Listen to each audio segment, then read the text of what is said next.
नमस्कार, मैं अभिनेंद्र और आपने देखना शुरू कर दिया है द प्रिंट लाइन्स। कांग्रेस नेता गुलाम नबी आजाद की एक टिप्पणी पर भाजपा आक्रामक हो गई। दरअसल गुलाम नबी आजाद ने कहा था कि राहुल गांधी जब भी विदेश जाते हैं तो वहां अनडिराइजेबल बिजनेसमैन से मिलते हैं।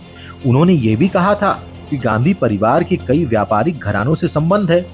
इस मसले पर पटना में मीडिया कर्मियों से बात करते हुए पूर्व केंद्रीय मंत्री और सांसद रविशंकर प्रसाद ने कहा कि आखिर राहुल गांधी ऐसे कौन से अनडिराइजेबल बिजनेसमैन से मिलते हैं, तो वो कौन है, इसका खुलासा होना चाहिए। नमस्ते।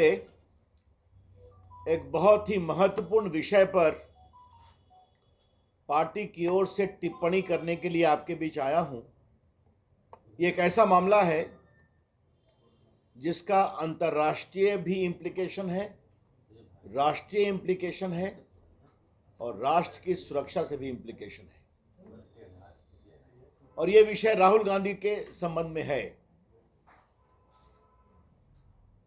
गुलाम नबी आजाद, बाकी पूर्व कांग्रेसी नेताओं पर जो अडानी को लेकर राहुल गांधी अपनी बात कहते हैं, उस पर मुझे कुछ नहीं कहना है, उनके बीच की बात है। लेकिन गुलाम नबी आजाद जो कांग्रेस में 50 साल तक रहे, केंद्रीय मंत्री रहे, जम्मू कश्मीर के मुख्यमंत्री रहे, विपक्ष के नेता रहे, कांग्रेस के महामंत्री रहे और उन्होंने इंदिरा गांधी, राजीव गांधी जी, सोनिया गांधी जी सबों के साथ काम किया है।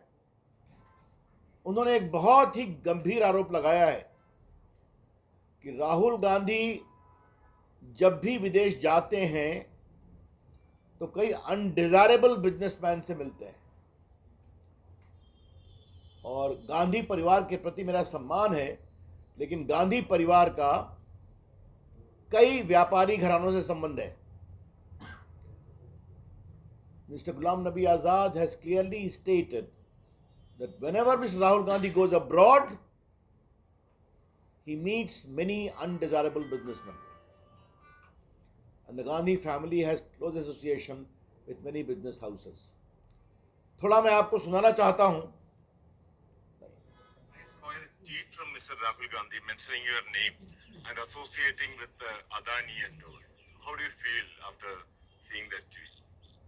It is shame.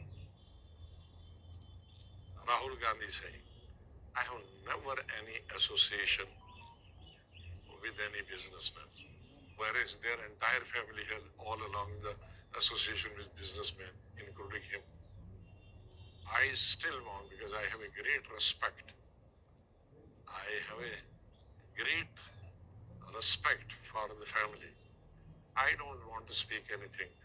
Otherwise, I would meet even outside the country to meet even people who are undesirable businessmen. तो मैंने कोई अपनी बात नहीं कही। अभी गुलाम नबी आजाद ने जो टिप्पणी की वो आपको सुना दिया। इससे एक बड़ा सवाल उठता है कि राहुल गांधी हर 4-5 महीने के बाद विदेश जाते हैं। किससे मिलते हैं राहुल गांधी जी? क्योंकि बाकी तो जाते हैं तो क्या क्या बोलते हैं कि भारत के लोकतंत्र पर ही सवाल करते हैं, वो चर्चा हम लोग कर चुके हैं। लेकिन राहुल गांधी किससे मिलते हैं? ये अनडिजायरेबल बिजनेसमैन कौन है? ये देश जरूर जानना चाहेगा। और हम चाहेंगे कि ये बात सच्चाई देश के सामने आनी चाहिए कि राहुल गांधी जी जब भी विदेश जाते हैं तो किस तरह के अनडिजायरेबल एलिमेंट से, बिजनेसमैन से, अवांछनीय बिजनेसमैन से वो मिलते हैं और उनके मिलने का एजेंडा क्या होता है। और दूसरा सवाल ये उठता है कि जब भी राहुल गांधी विदेश से भारत लौटते हैं तो उनका और हमला तेज हो जाता है। जरा शांत रहिए। तेज हो जाता है भारत के ऊपर, प्रधानमंत्री के ऊपर, भारत की प्रगति के ऊपर। आज तक राहुल गांधी जी ने पिछले 9 साल में भारत की विकास यात्रा में एक भी अच्छे शब्द नहीं कहे। चलिए उनका विषय है। लेकिन आज भारत दुनिया की 5वीं इकॉनमी बन चुका है। इंग्लैंड से आगे निकल चुका है। भारत का आईटी सेक्टर, भारत का डिजिटल सेक्टर, भारत का स्टार्टअप सेक्टर, याद करिए कि जब कोरोना काल में मेड इन इंडिया वैक्सीन ने दुनिया में अपना परचम लहराया तो उसका भी विरोध कर रहे थे कि कौन सी वैक्सीन है। तो क्या Rahul Gandhi anti India businessman के इशारे पर भारत को कमजोर करने की कोशिश कर रहे हैं और मोदी जी के खिलाफ अभियान कर रहे हैं? मैं फिर कहूंगा, ये अनडिजायरेबल बिजनेसमैन विदेश में कौन है? और जब भी राहुल गांधी उनसे मिलकर आते हैं तो भारत के खिलाफ, मोदी जी के खिलाफ, भारत की विकास यात्रा के खिलाफ उनकी जबान और तल्ख हो जाती है। ही बिकम्स मोर एग्रेसिव। तो कहीं ना कहीं भारत की अंतर्राष्ट्रीय छवि को कमजोर करने के मामले में करिए ना, उनकी कांग्रेस पार्टी संभलती नहीं। सर राहुल गांधी अभी हार गए पूरे नॉर्थ ईस्ट में, तो छोड़िए इस बात को। सर राहुल गांधी पे इतने गंभीर आरोप है, फिर हमारी सरकार उन पर इतनी लिबरल क्यों है, कठोर कार्रवाई क्यों नहीं की जा रही है? हम किसी को ना फंसाते हैं ना किसी को बचाते हैं। ये जो पूरा नेशनल हेराल्ड का मामला चल रहा है, कोर्ट के द्वारा चल रहा है, बेल पर है। ये ईडी हो या सीबीआई हो, सारी इंक्वायरी हो रही है ना, तो सारे पैसे आ रहे हैं ना। दमाशी के खिलाफ भी तो वो भी बेल पर है ना। तो ये सारा एविडेंस पर बेस्ड है। लेकिन फिर कह रहा हूं, आज की टिप्पणी क्यों महत्वपूर्ण है कि एक ऐसे व्यक्ति ने आरोप लगाया है जो 50 साल तक कांग्रेस का एक बहुत ही वरिष्ठ नेता रहा।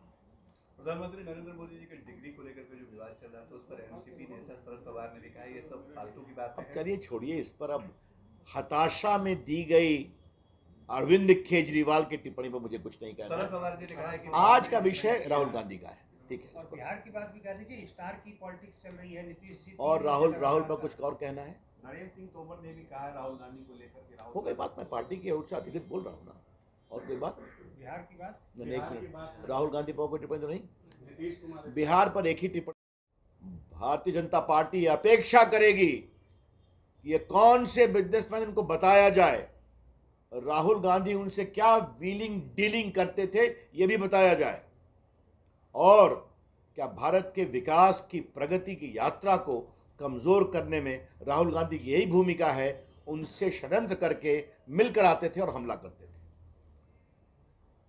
एक अंतिम बात कहनी है कि अडानी रोज प्रकरण जपते हैं वो। मैं फिर रिपीट करूंगा, अडानी को विदेश में पहली खान कब मिली? जब मनमोहन सिंह की सरकार 2009 में, 2011 में बड़ी खान मिली उनको न्यूजीलैंड में, ऑस्ट्रेलिया में। तो क्या मनमोहन सिंह जाते थे क्या? आज राहुल गांधी जवाब दें, 65,000 करोड़ रुपए का पूंजी निवेश अडानी आपकी सरकार राजस्थान में कर रहे हैं कि नहीं, जहां अशोक गहलोत जी मुख्यमंत्री हैं? अडानी का पोर्ट बन रहा है कि नहीं केरला में, जिसको कांग्रेस पार्टी ने ओके किया और आज सीपीएम सीपीआई की सरकार उसको एग्जीक्यूट करवा रही है। अडानी को कोयला खदान का एक्सपेंशन छत्तीसगढ़ की कांग्रेस सरकार ने दिया या नहीं दिया? और बाकी बंगाल में भी 15,000 करोड़ का पूंजी निवेश हो रहा है। तो राहुल गांधी कुछ नहीं बोलते हैं इस पर, आज तक जवाब नहीं देते हैं, और खाली झूठ बातें करना, बेबुनियाद आरोप लगाना उनकी फितरत बन गई है। इसके हम बहुत भर्त्सना करते हैं।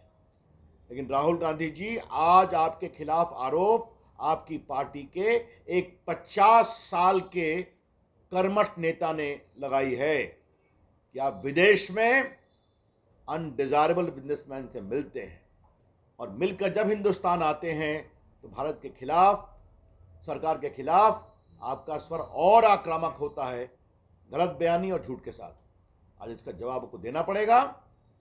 मैं राहुल गांधी की इस पूरे आचरण की बहुत भर्त्सना करता हूं, और आज जिम्मेवार स्रोत से इसके प्रमाण मिले हैं कि राहुल गांधी भारत विरोधी ताकतों के खिलाफ के साथ विदेश में काफी सक्रिय रहते हैं। कांग्रेस पार्टी को लेकर एक बड़ी अजीब स्थिति भी है कि सचिन पायलट अपनी